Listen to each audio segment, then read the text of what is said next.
बिहार मधुबन जिले की बेटी और प्रसिद्ध लोक गायिका मैथिली ठाकुर का नाम इन दिनों काफी चर्चा में बना हुआ है।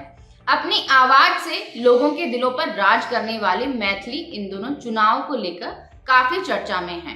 लोक गायिका मैथिली ठाकुर बिहार के विधानसभा चुनाव में खड़ी हो रही हैं। उन्होंने 14 अक्टूबर को बीजेपी ज्वाइन कर ली है और बीजेपी ने उन्हें अलीनगर सीट से टिकट दे दिया है। अब जब मैथिली के चुनाव लड़ने की चर्चा है तो लोग ये जानना चाहते हैं कि आखिर मैथिली ठाकुर ने इतनी कम उम्र में कितनी दौलत बना ली है और उनकी कमाई का जरिया क्या है। तो आज हम बात करेंगे मैथिली ठाकुर की पूरी कमाई का। हम आपको बता दें कि मैथिली ठाकुर ने अपनी पढ़ाई दिल्ली से की है। उनके पिता संगीत सिखाते थे और मैथिली ठाकुर का घर उनके पिता की कमाई से ही चलता था। मैथिली को बचपन से ही संगीत में रुचि थी और वह कठिन प्रयास करती थी और इस मुकाम तक आज अपने दम पर पहुंची हैं। मैथिली ठाकुर को बचपन से ही संगीत में रुचि थी।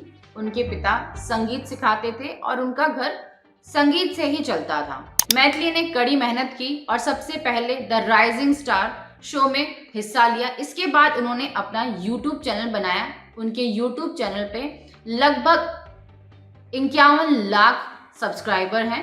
लोक गायिका मैथिली ठाकुर को नेशनल क्रिएटर का अवार्ड भी मिल चुका है प्रधानमंत्री मोदी जी से। अब हम बात करते हैं मैथिली ठाकुर की आर्थिक स्थिति की। मैथिली ठाकुर की नेटवर्थ करोड़ों में है। सोशल मीडिया और लाइव परफॉर्मेंस से वे भारी कमाई करती हैं।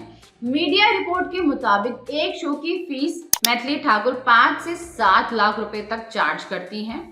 उनके YouTube चैनल पर 5.12 मिलियन सब्सक्राइबर हैं और 51 करोड़ से भी ज्यादा उनको व्यूज मिल चुके हैं। मैथिली ठाकुर हर महीने 12 से 15 शो करती हैं। इससे उनको 90 से 1 करोड़ लाख तक की कमाई होती है। इससे साफ अंदाजा लगाया जा सकता है कि मैथिली की कमाई कितनी है। मैथिली ठाकुर को अलीनगर सीट से मौजूदा विधायक मिश्री लाल यादव ने बीजेपी से इस्तीफा दे दिया है और अब जब पार्टी ने मैथिली ठाकुर को इस सीट से मैदान में उतारा है। दिलचस्प बात यह है कि अलीनगर मैथिली के मामा का क्षेत्र है जिससे उनका भावनात्मक जुड़ाव भी है।